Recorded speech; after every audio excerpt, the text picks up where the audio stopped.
Where's the intro that I usually have? Pew, pew, pew, pew, pew, pew, pew, pew, pew, pew, pew, pew.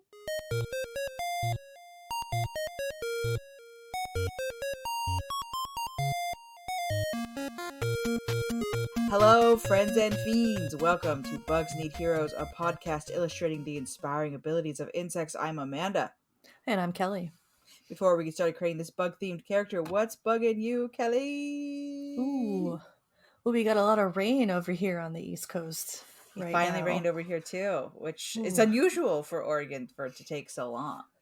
Well, I think we've got the winds, the very northern winds coming from that hurricane down in Florida right now. So hopefully our Florida listeners are safe and everyone's okay. But, and I have a sinus infection, so cool. You are the queen of nasty face this summer. I am. It is now the rough. fall. Well, we had that first day of it being really cold, and we left the window open, and I think it just dried out my sinuses. So, but I'm ready for fall. I know this podcast will air in October, and we'll be way into the fall by then, but this is me reporting from the past, and I'm excited. Past you. Past You're excited for fall. I'm excited for fall. How about you, Amanda? What's in the Pacific Northwest? It kind of is a very much. It hits fall time comes, and because we have so many gosh darn trees, it is fall instantly. It goes from summer to now it's fall. You guys, it's fall. We went from no leaves on the ground to all the leaves on the ground in the space of about 72 hours. That's all it takes. Nothing that's podcast appropriate is bothering me lately. Too much interpersonal drama of my real life probably doesn't need mentioned on the cast. Or is just parasocial upsets. So, what are you going to do? Oh, it happens. Well, speaking of interpersonal drama, we do have a guest today. A special guest. Our first special guest on the pod. I'm excited. Do you want to introduce him, considering you're related? It is a voice and whose work you already know and love, listeners. It is Derek, producer and editor Derek is our special guest today. Because we are going to have a special episode where we talk about not a bug, but the biggest bug of all, the bat. Welcome, producer Derek. Welcome, producer Derek, to your own podcast. Yes. Yeah, I had a stress dream about this last night. I was giving a presentation, and this guy kept interrupting me, and I got docked points for going overtime. It was not a great dream. No, but if I don't like anything in this, I can just edit this afterwards too. So. Yeah, there is no going over time when you're the editor. Yeah, if I forget something, I'll just splice it in. Truly, this should be the most perfect podcast of them all, then, because you have no. That's just going to make it worse to think about. Anything missing, you're just going to slip it in because you have your own voice at your own disposal. Yeah. I can see you stress petting Rotunda. Yeah, she's here too. Oh, Rotunda. Does Rotunda like bats? She's named after a bat. She's named after the vampire bat because she was so fat when we got her. And Desmodus rotundus can drink over its own body weight. It'll like double in size almost when it feeds. And then they, because that's mostly liquid, the blood they're drinking, they will then excrete it about 20 minutes after. And when she pees, she wakes you up in the middle of the night with her. It's just so loud. This sounds like me at Thanksgiving. I get it, Rotunda. 20 minutes later, you're like, I gotta get rid of some of this. I gotta get out of here. Yeah. Oh, that's so all cute. 3 of your cats previously mentioned on the cast, all 3 are named after bats. Yes. By profession, I am a wildlife control operator. So I work with bats. We're in the midst of bat exclusion season right now, and by the time this airs, it'll be wrapped up. But yeah, so working with bats in that capacity now, but I also used to be a biological field tech, so I spent a couple seasons working with them in that capacity as well. And you do a lot of citizen science work with bats too, right? Yeah, I do a lot of outreach. So that's kind of what this podcast evolved out of. Are you going to tell your origin stories? How'd you get into bats? We talked episode 1 that Kelly started as a bug kid and became a bug lady. How did you get into bats? I didn't really get into bats until college. They were living in one of the dorms that my friend was in. So they started showing up in hallways. And from there, I started doing a little bit more research. And they don't have the best PR. So I thought that's something maybe I could have an effect on.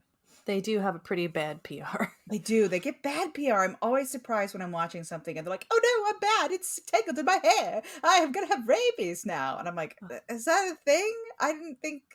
I never heard that as a kid." The rabies thing gets overblown a bit because sick bats are so much more likely to come into contact with people than healthy bats. So there's a sampling bias there, but less than 1% of the wild population has rabies at any given time. Now, does rabies is rabies species or group taxon specific for bats, or can they all get it? All mammals can get it. You don't find it as much in rodents because things that would bite them to transmit rabies tend to bite them lethally. Like a squirrel, if it gets bit by a rabid, raccoon is not going to survive that bite. So, but are there specific species of bat that are more likely? It seems like the silver-haired bat, for whatever reason, is more likely or is found more often with rabies than you'd expect. But the big one is actually vampire bats because they feed on blood. They're specifically biting other animals all the time. And there was a really interesting talk at NASBR about giving them a herpes virus that was spliced to produce some rabies virus proteins so that the bats would then generate an immune response and become immune to rabies. Is that Darcy wanting inside? No, that is Desi. I'm going to go deal with. Okay, I wasn't sure who was yowling at the door. Yeah, so we'll Father, be back. Let me in, Father. Father, you're cruel, Father. You're a cruel master, Father. I love Victorian cats. Every cat is just a reincarnated Victorian. Oh, yeah. Every single one. Father, I can't believe you've done this. Mother, where are my kisses? But I need my kisses. Oh, that's going to show up at the end of a show somewhere. Oh, for sure. It goes on there and be like, yes, cat content, my favorite content. So we should say that there is an obscure character based on the bat already. You may know him as the Batman. Is he the Batman? This is a question that comes up every single time you mention a hero. Is it the character or is it just the character? He's Superman. He's not the Superman, but he might be the Batman. Well, one thing I liked about the Robert Pattinson Batman movie is that he was very much telling people that his name was Vengeance the whole time. I thought that was the funniest thing on the planet. The whole time he was like, "It's Vengeance," and everyone's like, "No, man, you're the Batman," and he's like, "No, I'm Vengeance." It was such a subtle joke, but so good. No, he says it a lot in both the comics and the animated series. He would say, "I am Vengeance, I am the Knight, I am Batman," and so I think it's just kind of a play on that. But I think it's very apt to assume that Bruce Wayne did not name himself Batman because it's kind of a stupid name. Yeah. If you take all the context away from it, that we know it and love it, and it's such an icon now. But if someone came up to you and said, "I'm Raccoon Man," you'd be like, "That's ridiculous. Get out of here." Yourself. Yeah. Name yourself something better. So he wanted to, at least in the Robert Pattinson version, he wanted to be called Vengeance. I like that. That's kind of fun. It was so subtle. It was such a great, he's bad at this, you guys. Secretly, he's actually not good at this. He's also... I still have not seen this movie. I need to. Oh, I think you'd like it. I like Robert Pattinson, and I thought watching the trailers that he looked like a love a dirty, dirty man, and he is a dirty man, dirty little hobo man in this version. Yeah. I liked parts of it. I had some issues with some parts of it. The things I had issue with were more the movie making aspects than any of the story or anything. They spend a long time just with lingering shots of explosions, and you're like, we get it. We get it. It's on fire. We get it. Well, how if we're talking Batman, Derek, how does Batman match up to real bats? How many legs do you give the Batman? No power. How many wings does the Batman get? How many wing segments? How many knuckle bones? So, yeah, he doesn't match up in many ways. I mean, he can't fly for one. That's probably the biggest thing that bats have going for them. The group of bats is called, the order of bats, I should say, is Chiroptera, which means hand wing. So they have all of the same dexterity in those wings that we have in our hands. They have a slightly reduced index finger, but otherwise all of those joints are there. So they're actually able to generate more lift per wing beat than a bird does or an insect. And that allows them to generate a lot of really unique acrobatic features, which, Batman being an acrobat, that kind of checks out.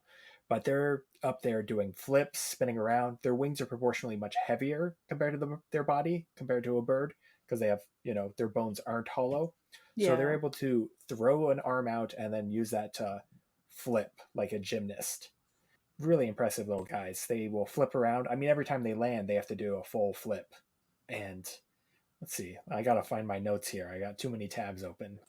So I would argue that so far Nightwing sounds more like a bat than Batman does. Yeah, and actually Nightwing, if you're going to map him onto a nocturnal bird, it would be a nightjar, which is a small, very camouflaged bird that hunts at dawn and dusk, just like a bat does. When I worked for my state's Division of Fish and Wildlife, I was doing some research on endangered bird species. And when I was doing grassland birds, because I've also worked with shorebirds, I found several common nightjar nests, and they nest on the ground in little divots. And woo, did she not like me being near her babies. She swooped you. She would get up and she'd dive bomb, and she also made this crazy noise. And everyone should Google what a nightjar looks like with its mouth open. It is a lot. But beautiful. I think really cool looking, very camouflaged bird. Really neat. Amanda, you've probably seen the putu. That is a yes, type I've of seen nightjar. the putu. Oh, okay. Yes, I have seen the putu. In particular, as related to the Witcher memes, because the contacts on the Witcher are not quite right. Yeah, I have a hard time looking at his eyes. Yeah. They should have just CGI'd it in later, but that's fine. So Batman does have a cape, and in, I think it's the Nolan movies, there's some fancy tech gadget that Mr. Fox gives him to let him make that cape go rigid. And in that way, it does kind of resemble a wing with the patagium, which is that skin going between the fingers. Mm-hmm. And in that patagium, there are actually tiny muscles that they can flex at different times to change the air resistance of the wing mid-flight. And there's tiny hairs that give them very acute sensitivity to the wind currents as they're flying. So that is a pretty special structure that they have in their wings. And they can use that to grab prey in the air and then deliver to their mouth. And they also, many bats have another kind of a third wing going between their feet that they can use to scoop things up. They scoop with it? They can scoop, yes. So I've heard that a bat can't glide. Is that true? No, they can glide. It very much depends on the size of the bat. Okay. Bats are heavy compared to birds because they're not full of air sacs. Their bones are solid. So by comparison, a bat the size of a robin needs a wingspan similar to that of a crow. So they have much larger wings proportionally. And that's just because they're having to scoop so much air out of the way to keep themselves aloft. Yeah, they don't have like an airfoil the same way that a bird does with the feathers.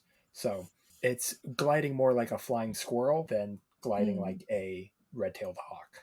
Oh, okay. So it's like a controlled fall. They're falling with style, these bats. Okay, so I've uploaded a couple of videos into the live chat. It seems like they're really working hard to launch from the ground. Yeah, most bats are not very skilled at taking off from the ground, so it's usually recommended if you find a bat, first of all, don't touch it with your bare hands. Mm-hmm. Use a stick to lift it up and put it in a tree. Their back feet are adapted for hanging, so if you can get the stick underneath those back feet, they'll kind of latch on automatically. And then you can just kind of droop him into a tree, and then come nightfall, he'll probably take off on his own. And if they don't leave, then it's recommended contacting a wildlife rehabilitator. Oh man. Okay, so I'm watching these videos and it's the bat approaching whatever he wants to land on and then just kicking them feet up so he can land on it, which of course makes sense because the stereotype is that they're upside down because that's how they hang out. Literally hang about.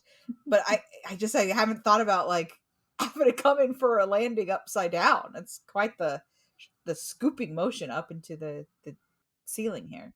So watching the bats, go upside down, have to be upside down for me, that would be very uncomfortable on my face because all the blood will rush to my head.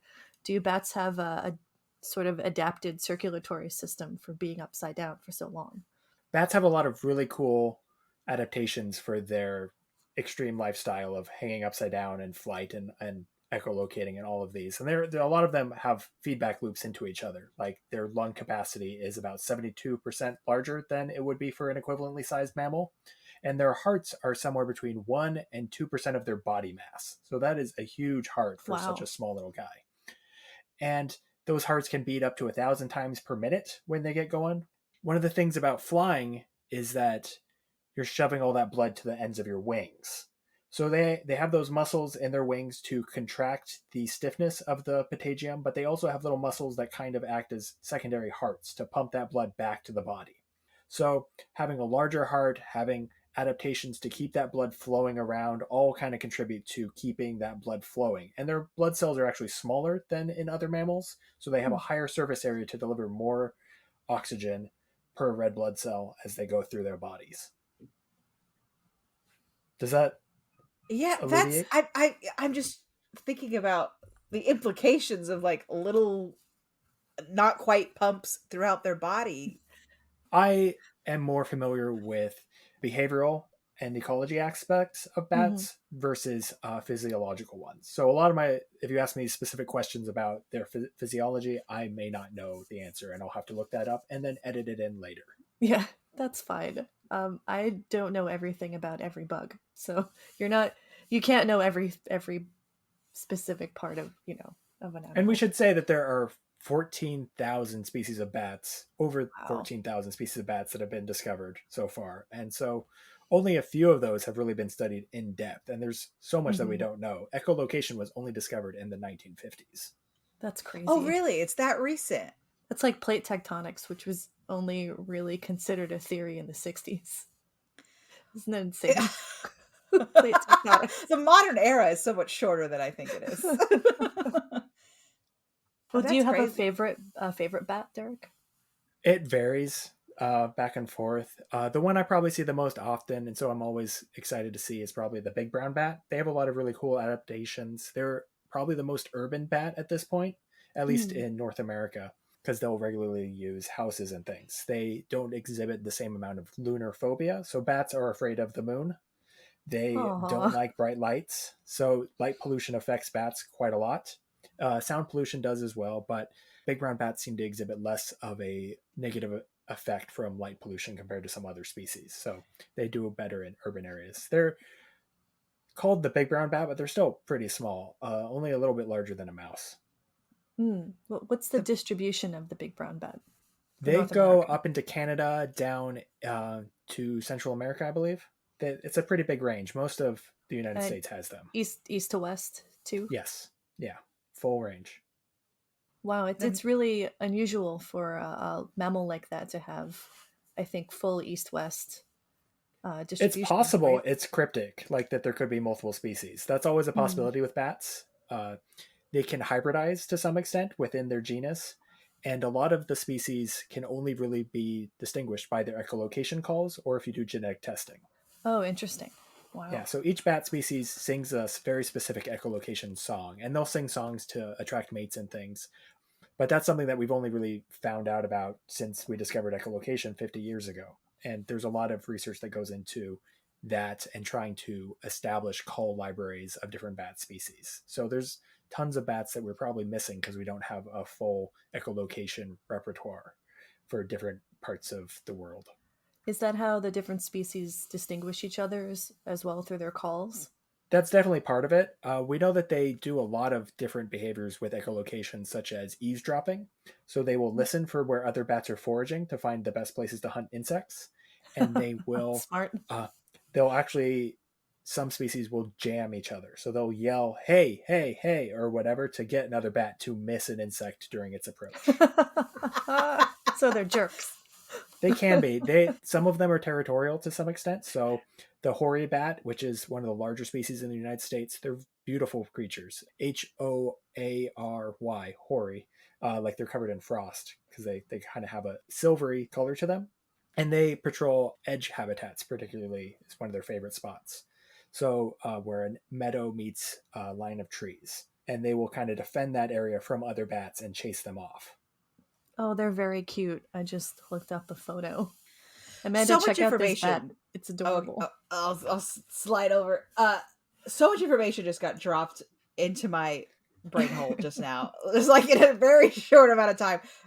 But the one that's sending me the most is that bats are afraid of the moon. Like, that makes no sense at all. They're just like flying through the air, like, there it is. Oh, look at that little guy. Look at that hoary bat. He's Oh, so he cute. looks. And I've heard that I know that this term sometimes gets thrown around and people don't like it, but sky puppy is a very apt description of this bat. He looks Well, soft. They look so like their soft. fur is soft. I think it's the Krogan in Mass Effect are actually modeled after some bats like this. Oh my gosh. I just can't stop looking into his soulful eyes. So being afraid of the moon is actually being afraid of owls and predators like that. Oh, because having more moonlight lets those predators which hunt by vision catch the bats more easily compared to total darkness. It's much funnier if they're like werebats and they're afraid of the moon. scared of the moon. Yeah, there's some difference in the amount of bat activity you'll find on full moon or brightly lit nights than you will on new moons. So they're not like, I don't even want to say moths, because moths will often gather around like lamps and stuff. So is it unlikely that even though there's a ton of moths around the lamp, that a bat will come by and scoop those little mothy guys up? So that's one of the things that we've seen in the past decade or so as cities have switched out their lights. So different lights attract insects at different rates, different types of lights. So the old mercury vapor bulbs attract insects like crazy. The newer LED ones do not seem to have that same impact. So as places have changed their lighting in urban areas, they've also affected the insect and thus the bat population dynamics in those areas. And I've seen that there are some cities which have switched out their lights for red lamps, which may have less of an impact on the insects and the bats. But there's still a lot that we don't know about how light pollution plays a role in urban environments. The thing with the lights is the lights that we used to use before we're switching to LEDs. Those former lights would put heat off, and insects are attracted to heat. Oh, so it's light and heat that the bugs are after. And the LEDs are the wrong wavelength, the wrong light wavelength. So the insects are less attracted to those as well. So if that's helpful. Man, that's helpful at all. Thinking about got the intersection now between the bats and the bugs. Bugs Need Heroes podcast. Yeah, moths in particular have a lot of really unique adaptations for avoiding bats. There's even some moth species that have switched to becoming diurnal to avoid the bats. And I'm going to drop a picture in the chat of one of my favorite bats that has some pretty unique adaptations for catching moths. Well, we've mentioned, I think in episode 2 with Isabella, that some moths will radiate a different sound to like try and block out the more sophisticated than just going, hey, this is my tree. Hey, these are my bugs. Is that they've created some sort of jamming effect with their frequencies. Some of them can do that. Others have long tails on the end of their wings. And while they fly, these tails create confusing motion, which messes up bat echolocation too. Oh, so like I guess swallowtail's a butterfly, so that's maybe not quite the same thing. Picture like a Luna moth. Have you ever seen a Luna moth? Yeah, like that with the long tail, kite tails. Yeah, interesting. I never knew what those were for. I just assumed they were aesthetic in some way, but the ladies love them. The ladies are just like, oh, look at his long tails. Oh my goodness. So I've dropped in the Discord a picture of the spotted bat, which is a species that we do have in Oregon. It's found in the western United States in arid regions. It is a moth specialist, so it particularly hunts those moths that have ears by echolocating at a lower frequency. So most bats we can't hear because they're, using ultrasound. But spotted bats have a pitch that is lower than ultrasound, so the moths can't hear them because the moths are adapted to hearing the bat ultrasound. So it's kind of like a stealth fighter version of a bat. Appropriate that it hunts moths, given that its ears are so large that it reminds me of like the really furry antenna that we've been seeing on our moth species on the podcast. that his ears even kind of resemble the moth antenna. Just so huge. So Derek, thinking about that, why do some bats have these very large ears and others have little tiny ears? Yeah, if they're all using echolocation, wouldn't they all need big ears? They aren't. They aren't all using echolocation. That's what it Oh, comes okay. down to. So these huge ears, for the spotted bat, they're actually like a third of its body length. And there's some evidence if you put a little bat in a wind tunnel that those ears actually will generate some lift. And that's important because Oh, that's so cute. It's like a bunny. Like that's how big the ears are. It's like a bunny trying to fly through the sky. these bats are sometimes called whisper bats with these huge ears. They're not echolocating actively to find insects. They're listening for the sounds the insects generate themselves. This hunting strategy is called gleaning, and in contrast to hawking, which is where you catch them out of the air. Mm-hmm. So there's, in one of the BBC Attenborough specials, there's a fantastic clip. I think it's Life of Mammals, where I think it is a brown big-eared bat is hunting a moth or a katydid or something on a leaf, and the moth is being so still because it knows if it moves, the bat will detect it.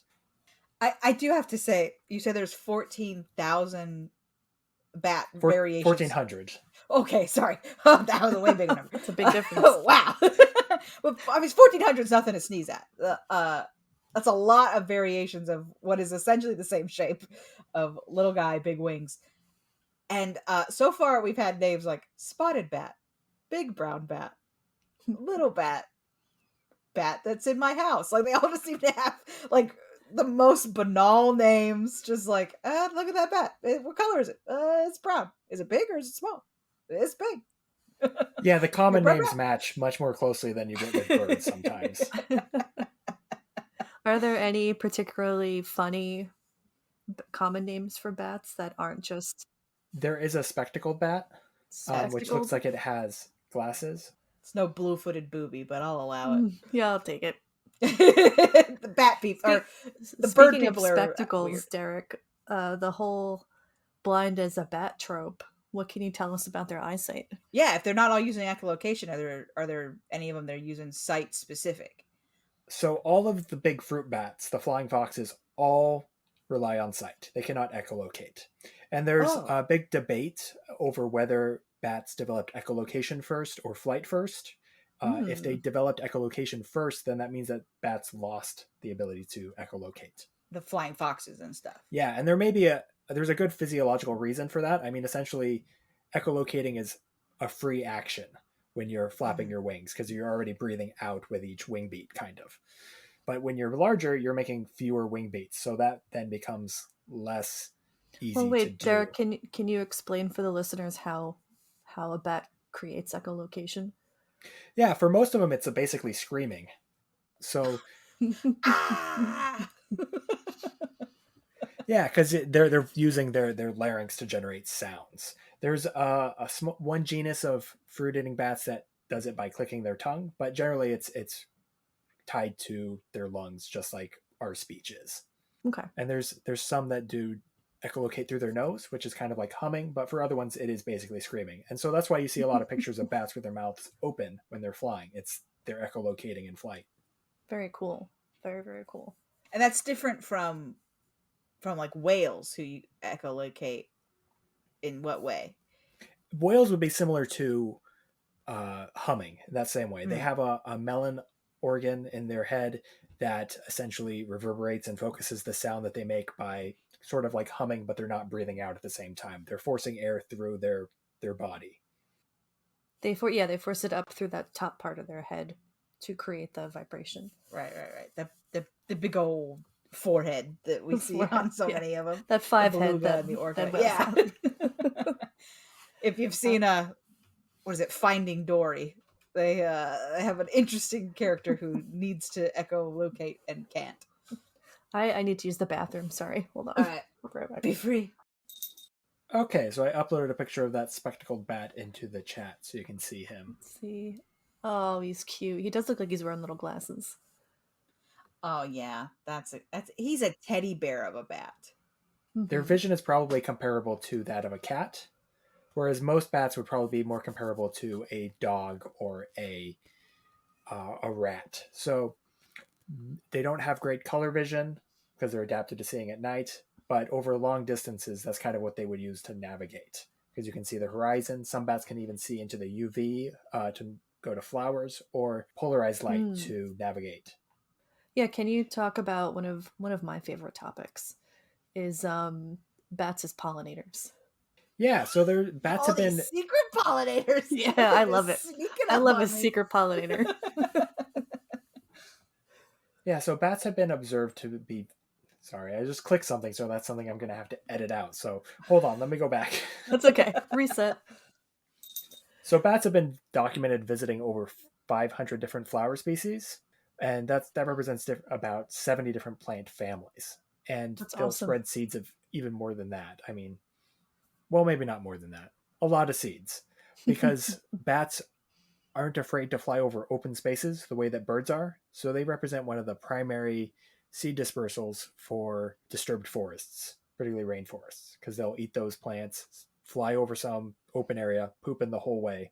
Because bats have a high volume, low processing gut strategy. They don't have an appendix either. But so they're eating as much as they can, getting as nutrients as fast as they can, and then getting the rest out. Similar to like an elephant. So they're not like letting I was that gonna say. ferment or whatever inside their guts to get more digestion, because the more weight you have, the harder it is to fly. Right. So Well, that's why with bats eat so birds, many insects. with birds, it's usually a bird will defecate before takeoff, and it's to kind of lighten their body load Oh, because weight is really important for birds. It's why their bones are hollow. Bats are just pooping all the time. It's not a free pre-flight and in the check. breeze. Yeah, it's a lot of poop. And for insect eating bats, you can distinguish their poop from mouse poop, because although they're the same size, bat poop is mostly insect exoskeletons, so it crumbles if you touch it, and has some shininess to it. It's a little almost sparkly. But yeah, bats are pooping a lot. Is insectivore poop also, what's the word? Guano? And is there a distinction between guano and just other kinds? Because so far we've talked about bats that eat fruit, bats that eat bugs, bats that drink blood, and then sounds like pollinators. When I hear pollinator, I hear drinks nectar. I don't know if that's technically true, uh, but that's what my brain associates with. Is there? Because are they? It's all just guano, or is guano like specifically those cave bats where it's filling up the floor? I think if you look at like the word use historically, it was meant to connote highly valuable fertilizer. So like a Okay. cave where you could mine the guano to use it for saltpeter, explosives, or fertilizer. So in that sense, it was also used to denote seabird poop, because Oh, okay. yeah, you get marine islands where you have all of the like terns or puffins or whatever coming, and they poop a whole lot there, and you can go mine it and then use that for different industrial uses, because that was Mm. one of the historic ways to get a lot of nitrogen. So in caves, bats are still extremely important because they're the link between the sun and the cave system. So all of these little bugs that live only in these caves are dependent on bat poop, because that's the way that they get energy from the sun. They're okay, I see. So they're bringing foreign things into the cave that the other bugs rely on. Yeah, and they can actually alter the cave ecosystem quite a lot. Like there's some evidence that having bats in a mine will change the deposition of stalactites and stalagmites Is by that by because of like changing. heat or It's more the chemicals. oh, okay. So they'll change the acidity of the environment. And there's some bats which are technically classified as extremophiles, because the caves they live in have such extreme ammonia that other Right. animals cannot survive. Famously stinky, these bat caves. Yeah, and I've heard actually that the flying foxes are stinkier than these caves. I think anything that eats fruit is gonna cause a stinky sensation. Yeah, there's a lot of conflict in Australia around these flying fox camps, where they will move into a park because all of the natural areas have been deforested. So these parks are some of the last roosts available, and they Oh, so, will so there's poop a quite a big lot. tree at 4th and Mill Plain. And then, oh no, the flying foxes have moved into Mill Plain Park and now it stanks. Yes, that can be part of the Oh. conflict. Also, that aside from the smell, they can be quite noisy. Bats are very chatty creatures. They're very social, so they spend a lot of time talking to each other and at each other. Interesting. Speaking of social, we did have a listener question from Marcus in New York City. Do social bats have like a hierarchical structure? That's hard to say because a lot of bats have not been studied in depth for their social systems because it's hard to study bats in the wild in a lot of cases. Like, this is kind of a newer issue, but the glue that was being used to affix radio tags has been discontinued. So there was a big, Oh, yeah, there was a Oh big no. subject of debate and discussion at what a the niche problem. Guys, we're out of the body glue. It's gone. There's no more body glue. Yeah, so studying bats can be fairly fraught in that way, but one of the best studied bats with regards to social systems is the vampire bat. And there is a professor I think he's at the Ohio State University, Dr. Jerry Carter, who has a website, socialbat.org, and he studies the social systems of vampire bats. And they have a matriarchal structure. So it's popular females kind of rule the roost. And that comes down to who shares with whom. Vampire bats have to eat regularly or they will starve to death. Blood isn't very nutritious, so they have to eat about every 72 hours or so. So to get around this, they will actually regurgitate some of their blood to another bat that is starving and missed a meal. Oh So wow. it's a really intense relationship that they have. It starts out with like That's a grooming lot of and trust. yes, Mhm. yeah. Yeah. And there's a whole system of who shares with whom, which order you go to ask for food. It's a lot of really complex stuff. And check out socialbat.org. He's got tons of pictures and videos of the little bats doing what looks like French kissing each other to share the blood back and forth. Well, vampires famously sexy. So Yeah. Anne Rice, look out. These But vampire generally, bats live in matriarchal structures. So it'll be the bats coming together during the summer or their breeding season, all the females together, and the males will roost separately, perhaps individually or in small groups. But the big colonies that we think of as, a bat colony is generally females. And during the mating season, different bats have different strategies. Some of them do lekking, which is where one bat will display and attract females to his spot and Hey, kind check of out my pad. yeah, it's like a little convention where all the bats, this is what I'm selling, come check me out. And they're, honking with their various perfumes that they produce themselves, singing songs with the little honking noises. The hammer-headed bat is probably one of the best examples of this, as they are so extremely sexually dimorphic. They're actually my least favorite bat because they're kind of hideous, and people share this. They're the howler monkeys of bats. They look like the Jersey Devil is the best way to describe Oh. them. Oh, I've Oh. seen those before. Yeah. Mm-hmm. What so this I guess this was also I think a listener question from I think it was Clarice. And how do they choose their mates then? What are some of the more I guess interesting mate finding or Other than speed mate dating decision? conventions. Yeah. We see with birds, males have to be very colorful and vibrant. Mm-hmm. What's going on with bats? There is I believe it's the Chapin's free-tailed bat is probably the best, showiest of the male bats, where it has a full mohawk that it can extend. Oh, that's cool. And there are others that have shoulder Punk plumes that rock. come out as little epaulets, and they do little dances when they have these long hairs to spread their fragrance. And then there's a few others that will have little sacs in their wings, and they use those to store their scent. And then they kind of waft the perfume by hovering in front of a female. I didn't realize bats were so scent heavy. Yeah, you don't think about it as much, but for a lot of mammals, mammals evolved from small nocturnal animals that would rely on scent quite a lot. So it makes sense that some of that is held over. So we talked briefly about the sharing of blood via regurgitation. I've also heard a rumor that some kinds of bats will adopt babies that have been left behind. We know that's true in vampire bats, at least in captive vampire bats. How much it's happening in the wild may come from a fundamental misunderstanding of bats. So there is a bat species in the southwest United States going down into South America called the Mexican free-tailed bat. And they form huge maternity colonies in caves. There's 20 million or so in one cave in Texas, Bracken Cave. They're the ones that live in the bridge in Austin. And researchers went into these caves and they found all of these little baby bats together in a creche, up to 500 little bats in 1 square foot. So huge numbers of bats. And they just kind of assumed that the mother bats were just flying in here and nursing whichever bat they came upon first. Okay. The duck strategy. Yeah, it eventually was revealed that no, they're finding their specific pup. They're remembering the sound their baby makes and the smell it has and where they left it. So less duck, more penguin.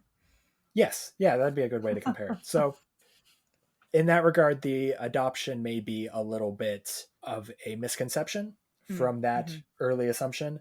But we know that for vampire bats, they have an extended adolescence because they have to learn how to feed from arguably the most challenging thing they can do. I mean, a cow, which is their primary food source usually, weighs, 1,000 times what they do and could easily crush them with a step. So they have a protracted adolescence and are extremely social because they're living with their mother, their aunts, their sisters in a group.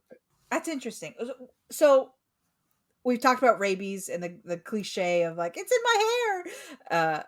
If I'm worried about being bit by a bat, specifically the vampire bat, where are the vampire bats? So I can not go there. Vampire bats live in Central and South America. So there's been like one sighting of a different bat. So there's 3 different vampire bat species. Only one of them feeds from mammals regularly. Oh, and okay. There's been one of the other species that was found in Texas one time 50 plus years ago. So it's not a really going concern for the United States currently. And I know that there is periodic monitoring by the U.S. Department of Agriculture for those bats, as that would cause some alarm among cattle ranchers, to be sure. Mm-hmm. The amount of blood they take is like 2 tablespoons or less than that. So it's not very much blood, but the concern is that they could spread disease. And the other thing they do is because they're biting these cows, they cause the leather to be lower quality. Because it got little scar marks in the leather? Yes. Oh. What other mammals do they feed off of? It's mostly livestock at this point. So just because of the livestock's around. Availability. Yeah. Sure. But they've been documented feeding from cougars, tapirs, sea lions. So they're pretty varied in that way. Oh, okay. They're generalists. Then. Yeah, and they will remember the name of or not the name, but the sound of the breath of an animal making. So they will return to visit that same animal once they find it night after night if they know where it's at. I remember the sound of your breath. What, like more sexy vampires. Sexy vampires. I'm here for your breath. Yeah, they're probably one of the most unique mammals of all because they have such a unique niche that they fill. Nothing else quite does that. The other vampire bats feed from birds primarily. Oh, okay. That would be difficult. Aren't they roughly the same size? Larger birds like chickens would be a common one. Oh, okay, that makes more sense. But what they do is they sneak up on a bird that's sleeping while it's in a perch, and they crawl on the underside of the branch to bite its little toesies. And vampires bats actually produce what could be called venom. So for those ones that feed on birds, their saliva softens the keratin a little bit on the bird's feet so they can bite it more easily. Whereas for the other vampires, or I guess them as well, their saliva contains an anticoagulant to make the blood flow for longer. And this was being investigated for a potential medical use in humans. But I think mosquitoes. The trials for that have stopped. Yeah. Yeah. Just like mosquitoes in that way. Interesting. Amanda's face is a lot right now. I'm just thinking about I was just thinking about vampire bats as like, it just doesn't seem like a winning strategy to me to be like, oh, I'm gonna come steal your blood. It just seems like it's a really difficult thing to do. If I had to get blood from someone else, that would be really difficult for me to do without like literally fighting them. And so they've really developed this sneaky way of just sneaking up on you and taking just a little bit of your blood and then flittering away to go French kiss it into their friends' mouths. It's just, I can see the appeal of being a vampire. For evolution, it just has to work. It doesn't have to work amazing. It doesn't have to be easy. It just has to work. Yeah. And the crazy part is their closest relatives are probably nectar feeding bats. So what you're telling me is the cow is the flower. And His nectar is the blood. Yeah, they have a lot of really cool adaptations for this lifestyle, including that they have heat sensors in their nose to detect where the blood is closest to the surface, because that's where it's going to be warmest on the cow or the pig or whoever. They're technically a leaf nose bat, although they have such a short little face. Leaf noses have evolved in bats to direct those echolocation calls through their nose. So they can essentially aim those by focusing their nose, by how they scrunch it up. It looks like little leaf. They're very cute. Yeah. Yeah, it's like a radar dish on their face. A radar dish right on the face, which you don't see as much anymore, the radar dish. So, Derek, I'd like to ask a question that I'm assuming a lot of people will be thinking about this. What's going on with white nose syndrome? Can you talk to us about that? So I just got back from the North American Symposium on Bat Research, and I skipped every single white nose session because they kind of bummed me out. Yeah, fair enough. So white nose syndrome is a fungus that came over from Europe, and it grows on hibernating bats' bodies and irritates them and essentially wakes them up from hibernation. Each time a bat wakes up from hibernation, it loses several weeks of stored energy that it could be using for hibernation because they raise their body temperature up. Bats can essentially become, or some bats can essentially become cold-blooded during parts of the year. So they lower their body temperature down to ambient. So each time they get woken up by this fungus growing on them, they lose some of their savings and they eventually starve. Since it was found in 2006, it has spread to the majority of states and has caused millions and millions of bats to die prematurely. There is some good news in that some of those caves that were affected early on have seen their numbers increase since then. So some bats have survived and are recovering, but it'll still be quite a long time as bats generally only have one baby per year. Is white nose only in North America? The fungus has been found in Europe and Asia. So it's thought that those bats survived it at some point or co-evolved with it, so they don't see the same mortalities. And it doesn't affect all hibernating bat species. It seems to affect some more than others. Like the Townsend big-eared bat does not seem to be affected. Okay. Oh, those poor bats. Yeah, that what a horrible way to go. That you're just like wake up and you're like, oh no, fungus. Yeah, it wakes them up, and then they'll sometimes leave the cave and go out searching for like water or insects, and because it's wintertime, those aren't available. So they're burning even more energy than just waking up. So you said they only have one pup a year. Is that because they're the vampire bat? You said they had they have kind of a teenagedom where they're learning how to be good little ninjas. But are they good moms? The way that we talked briefly on this podcast that like insects aren't good moms. They kind of don't care much. Depends on the species, but yeah, it depends on the insects species. Are not good moms. We haven't talked about a mothering bug yet, but we will. We will. I'm sure we will get there. But bats are good moms.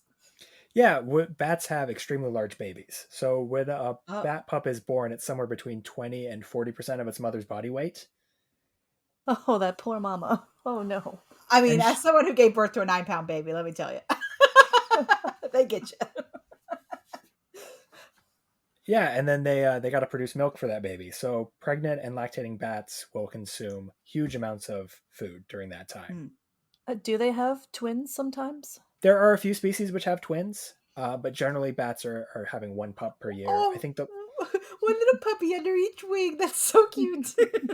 The hoary bat can have up to 4 at a time. Oh my gosh! And bats in that genus can have multiples. Twinning is the common strategy for them, but most bats it's just one very large baby that takes a lot of resources, but then will be independent by the end of the summer.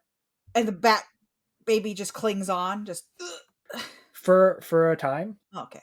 But then she'll leave it behind once it gets too big at a crush site or in a tree or wherever the roost is. So if a bat was flying and the baby was attached to it, and then that baby fell off, but then landed in a bird's nest, would those birds... Is this a Disney movie? Are you quoting a Disney movie right now? It's a book called Stella Luna, and it is the best book of all time. It's a story of I think it's a fruit bat that falls and lands in a bird's nest.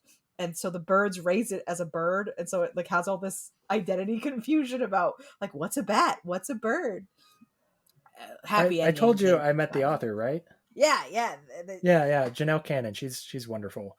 Yeah, that bat is actually, she was inspired by a photo gallery in National Geographic about one of the epilepted fruit bats from Africa that Merlin Tuttle took pictures of. They are extremely cute little bats. So highly recommend looking up pictures of epilepted fruit bats. And if you haven't read the book Stella Luna, it's extremely cute. The illustrations in it are breathtaking. So you've met Merlin Tuttle, right? Yes, yeah, I've met him a couple What's he like? times. He is a luminary figure in bat conservation. He's been Not too doing luminary this. though, because then the bats will be scared. Yeah, his photography of bats has really changed the way we view bats. He's the founder of Bat Conservation International. Mm-hmm. There's a great episode of 99 PI about his work with the bridge in Austin. So I can't say enough good things about the work that he's done. Oh, so sometimes you can meet your heroes. Yeah, he was Nice. one I was nervous about, but he's been great. That's always good to hear. He's just a dude who loves bats and wants the bats to be good. So Plus, Merlin Tuttle, what a name! I'll probably cut this from the podcast, but at NASBR, I happened to be walking past. They had prints of his work for auction, and I walked past it as I was talking to him and Teresa, his social media person, and he stopped to criticize everything about this amazing picture he'd taken. It's like the composition is off, it's bad, the lighting is wrong. All classic these things, artist. All he sees is how it's not good. Oh. Yeah, we've all been there. The thing I had in my head was so much better than what came out, but all anyone else sees is the thing. So, but yeah, we should direct people to Merlin Tuttle's website, merlintuttle.org, and look at his photo galleries, because he has his photos are gorgeous. Absolutely it's just beautiful. Thousands of pictures of the coolest pictures I've ever seen of bats. They're so neat. If you've seen a poster of a bat, it was probably taken by Merlin Tuttle. Yeah. So I can't really do much for bats living in my apartment in a city, but for listeners who are in a more suburban or rural setting, what about bat houses? How do you attract bats to your home? What can we do for them? The three things that seem to limit bat distribution are food availability, water availability, and roost availability. In a lot of places, roosts are the limiting factor because they can commute to the other two resources. So bat houses are a great way to attract bats if you want them in your neighborhood. The things to keep in mind is that not all bat houses are created equal. The smaller ones do not seem to be as attractive to bats. Larger bat houses offer a wider variety of temperatures inside the house and more room for friends. How big is a large bat house then? What are the measurements ish? 3 chambers or more seems to be better. You're looking at ones that are, let's see, I'm trying to think. The small bat houses are tiny. So they're the size of a shoebox. And you want something about the size of a fish tank. Does that make sense? Yeah, I can picture Not quite those same dimensions, but bigger. So multiple chambers, it seems to be better. Generally, it seems that placing them up high seems to work better, somewhere between 8 and 15 feet. But I often see bats hanging out behind gutters on the first story of a house. So height isn't always the biggest thing. Oh, okay. So there are websites like Merlin Tuttle has a list, Bat Conservation International has a list of bat houses which they have looked at and approved those designs for. Oh, that's great. The bat house I have is from Bat Conservation and Management, which is from a bat consulting firm in Pennsylvania.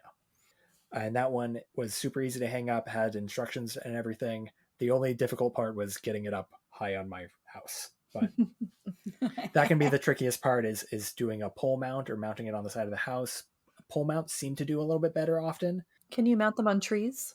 Trees are generally not recommended because of access to predators, and there's a component of shade, and that there's acoustic clutter, basically. So all the branches and things make it harder for them to find. There's some new, more innovative designs that mimic the exfoliating bark of trees, and those may be more attractive if they were placed there, but a lot of the bat house research is ongoing.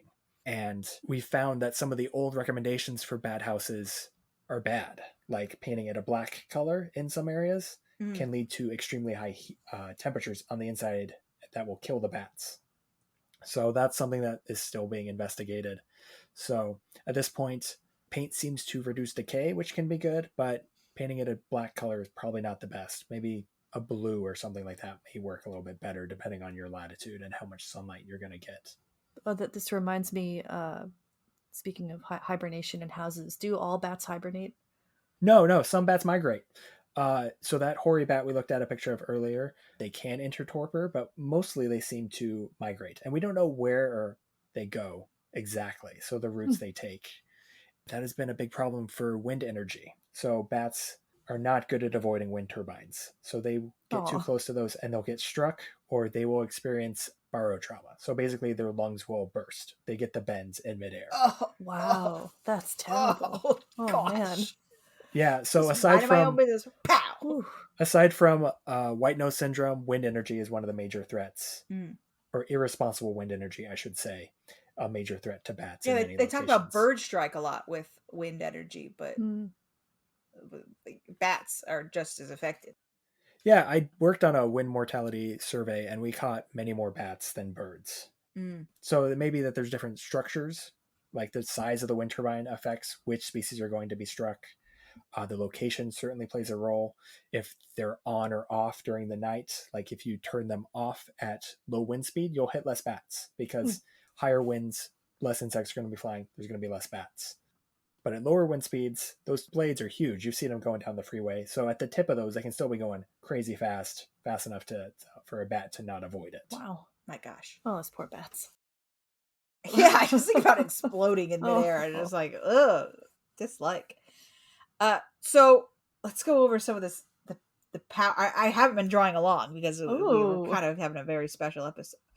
Oh no, I have not been drawing along. I should say. I thought you said you had, sorry, I got really excited. I thought Callie misheard me.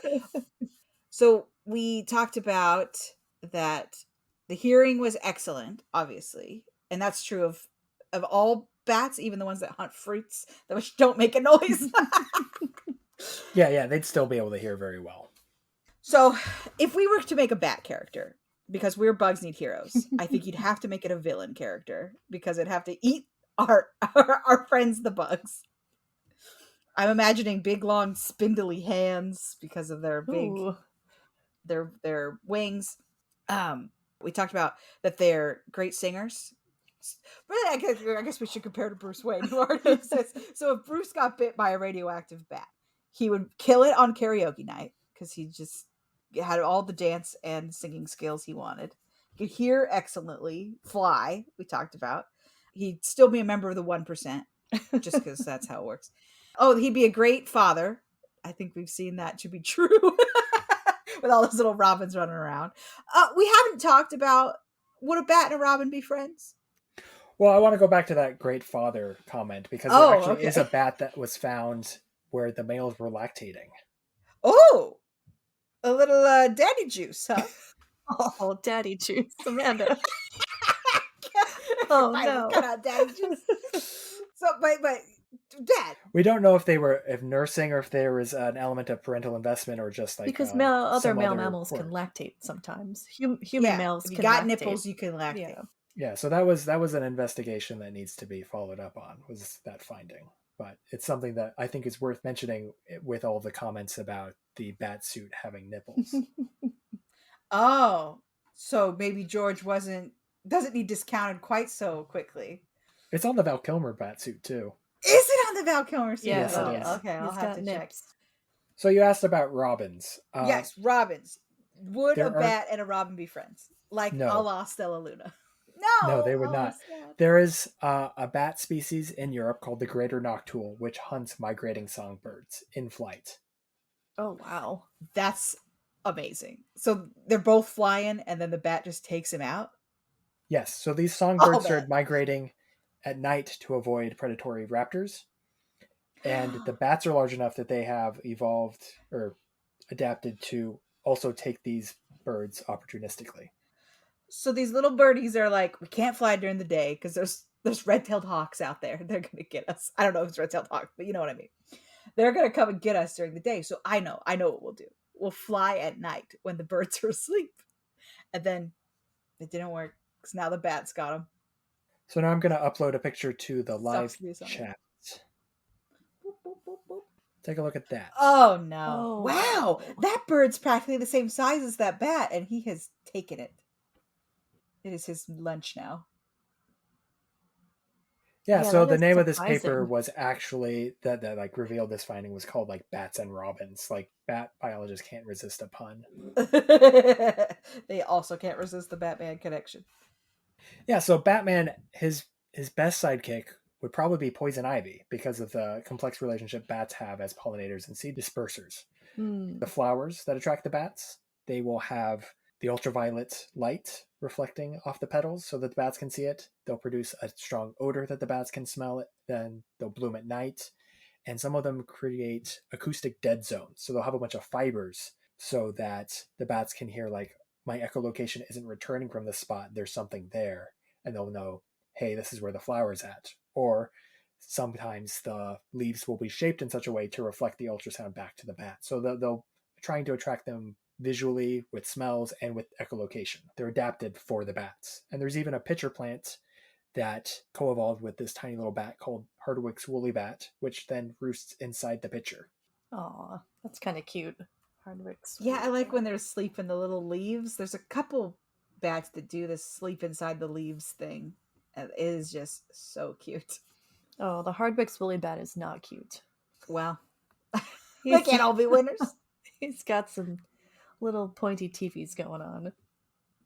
Oh, So yeah, Merlin there's did the- a big photo shoot with this bat, and he trained it to come out and ask for mealworm treats.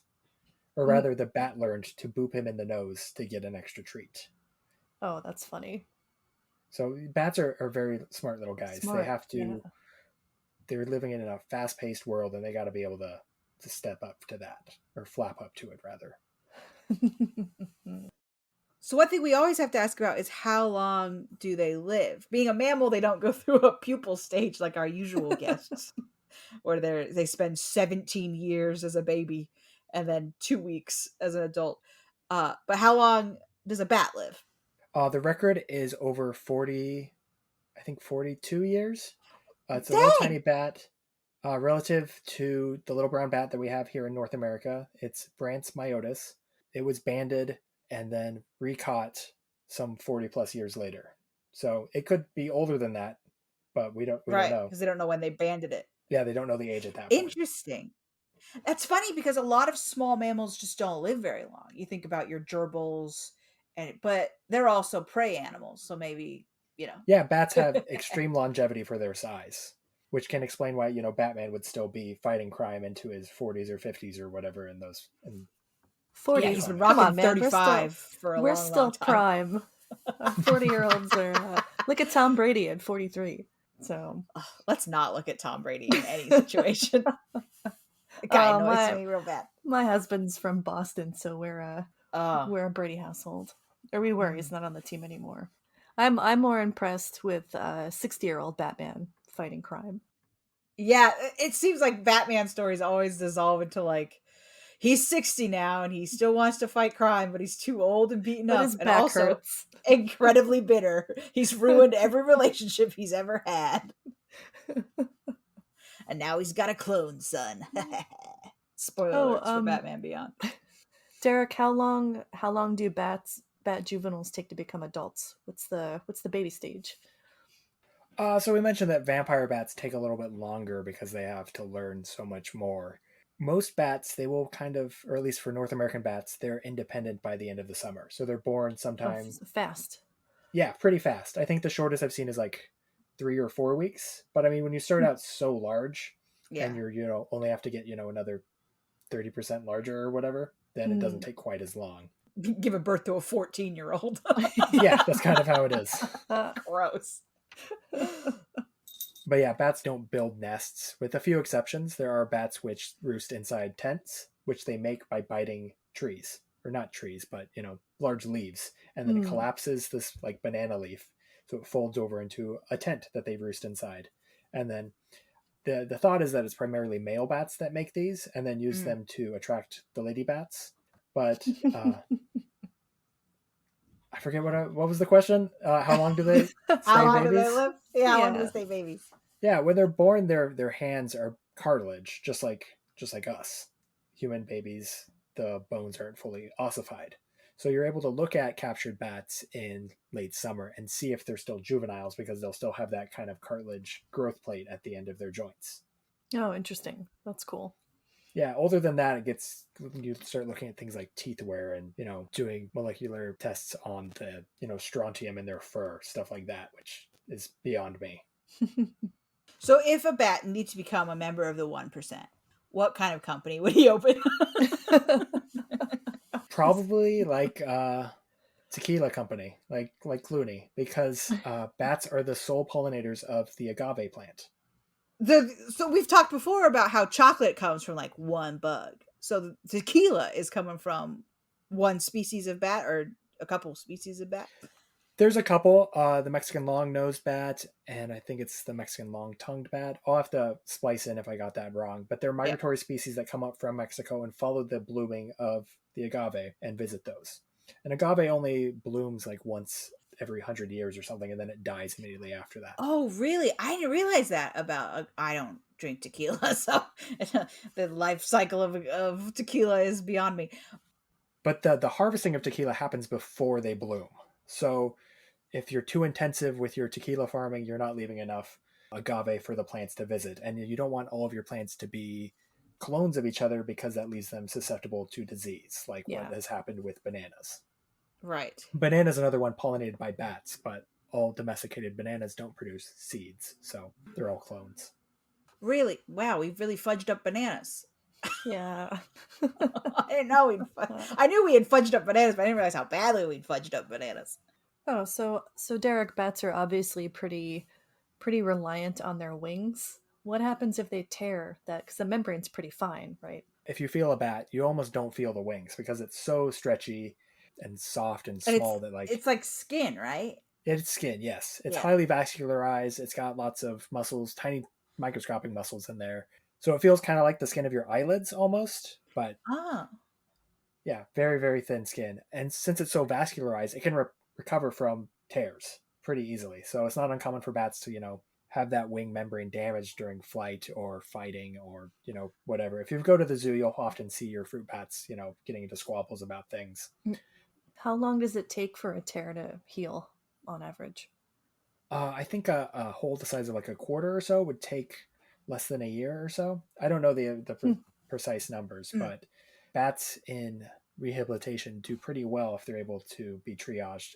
When that happens, they don't let them go into hibernation, from what I understand, so they can continue to heal throughout that winter, and they just get, lots more constantly interesting in their enclosure, shaking them awake. Hey, no sleeping. Hey. I think it would be more that you just keep the room too hot for them to go to sleep. Oh, I see. Not as funny. Oh, that's me all summer long. It's too hot. Bats are very smart. They have been trained to respond to rock and roll music. In what way? So there is a bat in Central and South America called Tricops, the fringe-lipped bat, and it hunts frogs. So it listens for frogs to make their little sounds when they're calling for a mate, and then this bat then eavesdrops and then ambushes the frogs as they're attracting a mate. And you can train them to respond to other sounds. Like if you play a different noise and then give them a treat. So they will then associate this other sound with food, similar to like, clicker training a dog or whatever. So that there have been bats that have trained to respond to this novel stimuli as similar to the frog call, and then released back after the research was concluded. And they found that bats remembered this novel sound cue 4 years later. And I think in this case it was rock and roll music, because that was the most thematically appropriate novel stimulus they could think of. That's very cool. That's very, very cool. Yeah, if you want to know more about that research, the website is, I think it's noseleaf.org. It's Dr. Rachel Page's lab that does a lot of that work with Tricops. So speaking of clicker training, I've heard that humans inspired by bats can learn to echolocate. Yes, that's true. There's a This American Life about a guy who does that, a blind man named Daniel Kish, and he can ride a bicycle. Wow, that's amazing. Based only on echolocating as a human. Yeah, he clicks his tongue, I believe is how he does it. That's crazy. People are amazing. Biology's pretty incredible. really, really incredible. What we're capable of. What animals in general are capable of, not just people. So, listener question from one of my friends when I asked. Listener question: what's the cutest bat? Because we've seen a lot of cute bats today. What is the cutest bat? Sorry, I'm waiting to make sure that Desi isn't going to scream Oh, during sorry. the. No. I'd say the cutest is probably the Honduran white bat. They are an almost entirely white species. I'll pull up a picture here. Oh, they're very cute. Look at how yellow their little ears are. Yeah, you don't see a lot of yellow mammals. No, yeah, that's a carotenoid that they sequester from their food. They exclusively eat figs, and they're one of those species that lives in tents. So the all-white color makes it so that they are basically translucent under the green leaf as the light shines through. Oh, they're so cute. That's probably the cutest species. I would say after that it might be the spotted bat or the hoary bat would be my next contenders, if you're not including the flying foxes, which all kind of look like flying dogs. It's almost cheating to say they're the cutest. The flying foxes. And of the flying foxes, I'd say the Livingstone's fruit bat is probably the cutest. It has little round ears, so it looks just like a teddy bear. Aww. Another really cute bat, I think, is the pallid bat, which is found in the western United States in more arid regions. They hunt insects on the ground, so they have the big ears because they're listening for prey rather than catching it out of the air. And then one of their big prey sources is scorpions, which is extremely cool. And they have little pig noses, I think. So they're pretty cute as well. They, along with some other desert bats, are immune to scorpion venom. Oh, that's very cool. I think it's in BBC's Life 2, or maybe Planet Earth 2. One of those. There is an extended sequence of a desert long-eared bat hunting a scorpion. And they I think I remember watching on the ground. That. Yeah. It's pretty intense. Is that Desi in the background? Yeah, that's Desi. She wants something. So I think I need to go tend to that.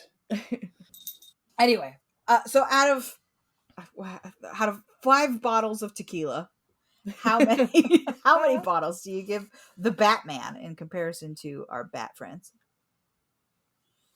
Are you starting with me? I don't. Yeah. I don't think he matches very well. To be honest, in most regards. So I guess it's like 2 out of 5.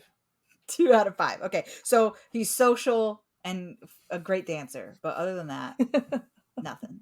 Yeah, because he doesn't have the powers of the bat. He should have more just things. I mean, the closest you get is really in like the Arkham games, where you can press, X or whatever and get detective vision, and you can see everyone around corners and things like that. That's kind of the closest you come to being a bat in those games. What would you give him, Amanda? Glad. For Batman, I would give him 2. He's not very batty. I mean, he's a great hero, don't get me wrong, but like he's just not very batty. For bats themselves, 5 bottles of tequila. We're getting turned on these tequilas because bats are really cool, and I feel like we just barely scratched the surface of all the different bats because there's so many kinds of bats, and each one is so cool. Oh, absolutely. I think I'd give Batman a 1. Yeah, a 1 not bottle very batty. Of tequila. Even his ears aren't very batty. You know, he just kind of has little pointy ones, more devilly. It's like that tweet that's like, if you told me that there was a hero that's blind and uses echolocation and he's not called the Batman, I'd punch you in the face, whatever it is. My son, I think he's a little bit confused. He's got the right spirit, but he's a little confused. He seems to think that for Halloween, you must dress as a Halloween thing. Last year, he was a spider. This year, he's been saying bat. We'll see if that comes to fruition. But I think he thinks you have to be a Halloween thing for Halloween. We'll see. That's a thought, I guess. Well, when you're a little baby child. Barely out of his learning how to drink blood phase here. Still learning. Yeah, you did not give birth to a 14-year-old. So I did not give birth to a 14-year-old, so he has to still learn how to be a human, unfortunately. Which, like a bat, does involve a lot of screaming. Yeah. Oh, he's just trying to find his way around.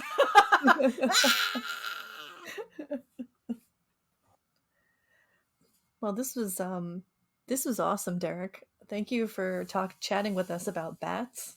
I'm sorry you have to edit yourself now. That's gonna be I'm not looking forward to that at all. So happy Halloween to those of you who are celebrating Halloween. I hope you have a nice, dry Halloween. Get all that candy. Remember that if you're drinking any tequila, if you care about tequila, you care about bats. We'll see you next time, guys. Bye. Bugs Need Heroes is created by Derek Conrad and Kelly Zimmerman. Hosted by Amanda Niday and Kelly Zimmerman. Bugs Need Heroes is produced and edited by Derek Conrad. Our music is Ladybug Castle by Rolemusic. All character art by Amanda Niday. Got a bug question? Email us at bugsneedheroes@gmail.com. Check us out on bugsneedheroes.com for the visual companion to our episodes with the artwork of the bug-related heroes. We also have an Instagram, Twitter, and subreddit under the Bugs Need Heroes name. Thanks for coming by.